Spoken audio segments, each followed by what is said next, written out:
ছুটির দিনে দেশের বাজারে বাড়ানো হয়েছে মূল্যবান ধাতু সোনার দাম। শুক্রবার মানেই শুধু সাপ্তাহিক ছুটি নয়, অনেকের জন্য এটি কেনাকাটারও দিন।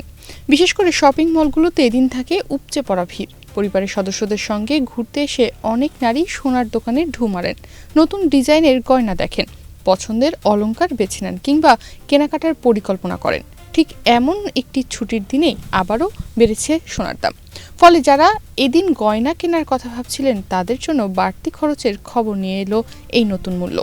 রেকর্ড উচ্চতা থেকে 14% বেশি কমে জুনের শেষ দিকে প্রতি আউন্স সোনার দাম $4,000 নিচে নেমে গেলেও সেই নিম্নমুখী ধারা বিশ্ববাজারে এখন আবারও ধীরে ধীরে বদলাচ্ছে।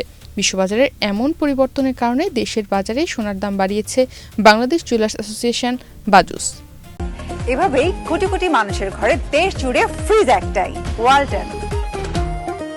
10 জুলাই শুক্রবার সকাল 10টা থেকে ভ্যাটসহ 22 ক্যারেটের প্রতি ভরি সোনার গয়নার দাম 2,216 টাকা বাড়িয়ে 2,24,182 টাকায় বিক্রি হচ্ছে।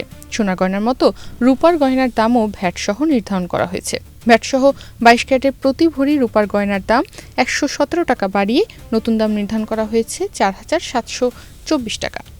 বিনিয়োগ প্রতিষ্ঠান ইনভেস্টকোর বিশ্লেষণে বলা হয়েছে, দ্বিতীয় প্রান্তিকে মূল্যস্ফীতি বেড়ে যাওয়ার আশঙ্কা, যুক্তরাষ্ট্রে সুদের হার বৃদ্ধির সম্ভাবনা এবং শক্তিশালী মার্কিন ডলারের কারণে সোনার দামে বড় ধরনের সংশোধন আসে।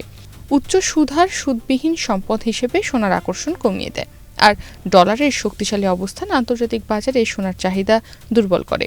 তবে সেই চাপের মধ্যেও সোনার দীর্ঘমেয়াদী ভিত্তি অটুট রয়েছে। বিশ্বের বিভিন্ন দেশের কেন্দ্রীয় ব্যাংক এখনও নিয়মিত স্বর্ণ কিনছে। বৈদেশিক মুদ্রার রিজার্ভে বৈচিত্র্য আনা, ডলারের ওপর নির্ভরতা কমানো এবং ভবিষ্যতের অর্থনৈতিক ও ভূরাজনৈতিক ঝুঁকি মোকাবেলার কৌশল হিসেবে তারা স্বর্ণের মজুদ বাড়াচ্ছে। নতুন মূল্য অনুযায়ী 10 জুলাই শুক্রবার সকাল 10টা থেকে ভ্যাটসহ 22 ক্যারেটে প্রতি ভরি সোনার গহনার দাম 2,216 টাকা বাড়িয়ে নতুন দাম নির্ধারণ করা হয়েছে 2,24,182 টাকা। 21 ক্যারেটের এক ভরি সোনার গহনার দাম 2,100 টাকা বাড়িয়ে নতুন দাম নির্ধারণ করা হয়েছে 2,14,093 টাকা। এছাড়া 18 ক্যারেটের প্রতি ভরি সোনার গহনার দাম 1,808 টাকা বাড়িয়ে নতুন দাম নির্ধারণ করা হয়েছে 1,83,883 টাকা। আর সনাতন পদ্ধতির প্রতি ভরি সোনার গহনার দাম 1,458 টাকা বাড়িয়ে নতুন দাম নির্ধারণ করা হয়েছে 1,50,232 টাকা।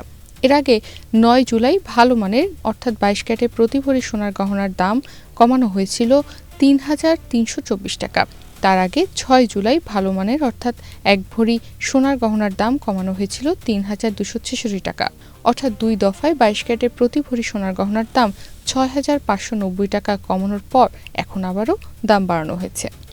গত কয়েক বছর ধরে বলতে গেলে ধারাবাহিকভাবে বেড়েছে সোনার দাম। তবে 2026 সালের শুরুতে দেশের বাজারে 22 ক্যারেটের প্রতি ভরি সোনা 2,24,182 টাকায় বিক্রি শুরু হয়। 2026 সালের জানুয়ারি থেকে এই পর্যন্ত দেশের বাজারে মোট 89 বার সোনার দাম সমন্বয় করা হয়েছে।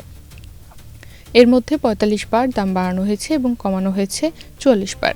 10 জুলাই শুক্রবার সকালে সোনার নতুন দাম নির্ধারণ করে বিজ্ঞপ্তি দিয়েছে বাজুস। এতে বলা হয়, স্থানীয় বাজারে তেজাবি স্বর্ণ বা পিওর গোল্ডের দাম কমেছে। এ কারণে সোনার দাম সমন্বয়ের সিদ্ধান্ত নিয়েছে বাজুস। বাজুসের বিজ্ঞপ্তিতে আরও জানানো হয়, পরবর্তী সিদ্ধান্ত না আসা পর্যন্ত দেশের সব জুয়েলারি দোকানে এই মূল্য কার্যকর থাকবে। অলংকারের ডিজাইনের উপর ভিত্তি করে মজুরিও যুক্ত হবে, তবে বিক্রয় মূল্যের সঙ্গে ভ্যাট অন্তর্ভুক্ত থাকায় গ্রাহকদের আলাদাভাবে ভ্যাট দিতে হবে না। ওয়ার্ল্ড গোল্ড কাউন্সিলের জরিপ অনুযায়ী 45% কেন্দ্রীয় ব্যাংক আগামী 1 বছরের মধ্যে আরও সোনা কেনার পরিকল্পনা করছে। এছাড়া 89% কেন্দ্রীয় ব্যাংক মনে করছে বিশ্বজুড়ে কেন্দ্রীয় ব্যাংকগুলোর স্বর্ণের রিজার্ভ আগামী বছর আরও বাড়বে। বিশ্লেষকদের মতে এই ধারাবাহিক চাহিদাই সোনার দামের জন্য শক্তিশালী ভিত্তি তৈরি করছে। ইনভেস্টকোর মতে সামনে মার্কিন ফেডের সুদহার সংক্রান্ত সিদ্ধান্ত, মূল্যস্ফীতির গতি এবং ডলারের অবস্থান সোনার বাজারের প্রধান নিয়ামক হবে। তবে কেন্দ্রীয় ব্যাংকগুলোর অব্যাহত স্বর্ণ ক্রয় এবং নিরাপদ বিনিয়োগ হিসেবে সোনার দীর্ঘমেয়াদী চাহিদা থাকায় চলতি বছরের দীর্ঘমেয়াদীর দাম আরও শক্তিশালী হওয়ার সম্ভাবনা রয়েছে। তনিমা রহমান, বাংলাদেশ প্রতিদিন।